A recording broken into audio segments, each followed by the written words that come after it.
Welcome to MG9 news. అల్లుడి చేతిలో మామ హతం. కర్నూలు జిల్లా కోస్గి మండలం దుద్ది గ్రామంలో దారుణం చోటు చేసుకుంది.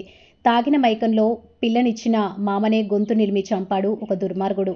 ఇక వివరాల్లోకి వెళ్తే దుద్ది గ్రామానికి చెందిన కిందింటి గోవిందమ్మల కుమార్తె అయిన వీరేశమ్మను 3 సంవత్సరాల క్రితం చిన్న బొంపల్లి గ్రామానికి చెందిన కొలిమి నరసింహులకిచ్చి వివాహం చేశారు. పెళ్లైనప్పటి నుంచి కొలిమి నరసింహులు మద్యానికి బానిసై భార్యను చిత్రహింసలు పెట్టేవాడని, భర్త పోరు భరించలేక తన కష్టాలను పుట్టింటి వారితో చెప్పుకుంది. దీంతో అల్లుడు నరసింహులను మామ గోవిందు మందలించి 10 మందిలో గౌరవంగా బతకాలని పలుమార్లు సూచించారు. సోమవారం 17వ తేదీ తమ సమీప బంధువుల పెళ్లి ఉండటంతో గోవిందు కుటుంబ సభ్యులందరూ పెళ్లి నిమిత్తం కొల్మాన్పేట గ్రామానికి వెళ్లారు.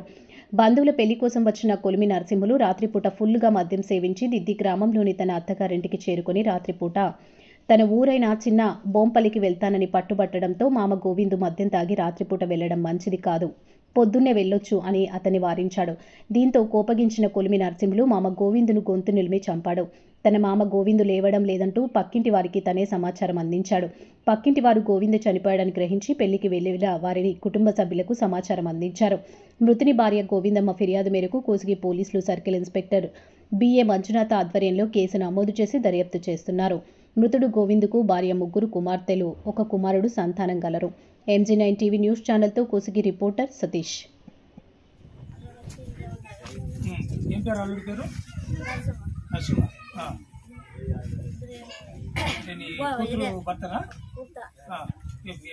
ఎన్నో కూతురు ఆమె? ఫస్ట్ కూతురు మొగుడు ఇబ్బంది తగిలింది. అంటే ఆయన ఏమిటికి మీ భర్తని గొంతు నుండి ఏమిటికి సంపాదించవచ్చు, కారణం ఏమి?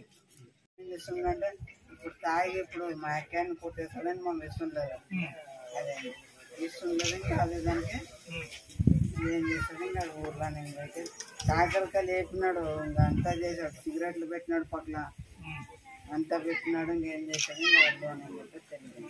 ఇప్పుడు గాయాలు ఉన్నాయి కదా, ఏడాడు ఉన్నాయి గాయాలు? ఇప్పుడు ఉన్నాయి ఇంకా ఏడాది.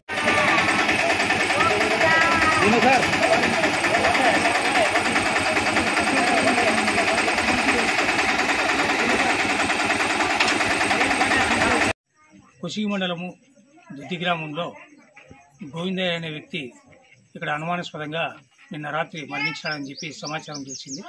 సో దాని ప్రకారంగా విచారించుకుంటే గోవిందయ్యకి 3 కూతుర్లు, 2 కొడుకులు ఉన్నారు. సో పెద్ద కూతుర్ని చిన్నభూపాలకు సంబంధించినటువంటి నరసింహులు అనే వ్యక్తికి 2 సంవత్సరాల క్రితం వివాహం చేశారు. సో అతను వివాహం అయినప్పటి నుంచి కూడా కొద్దిగా మద్యానికి అలవాటు పడి కొద్దిగా అల్లరి చిల్లరగా తిరుగుతుండడం వల్ల దాన్ని మామైనటువంటి గోవిందయ్య మృతుడు అప్పుడప్పుడు దండిస్తూ ఉండేవాడు.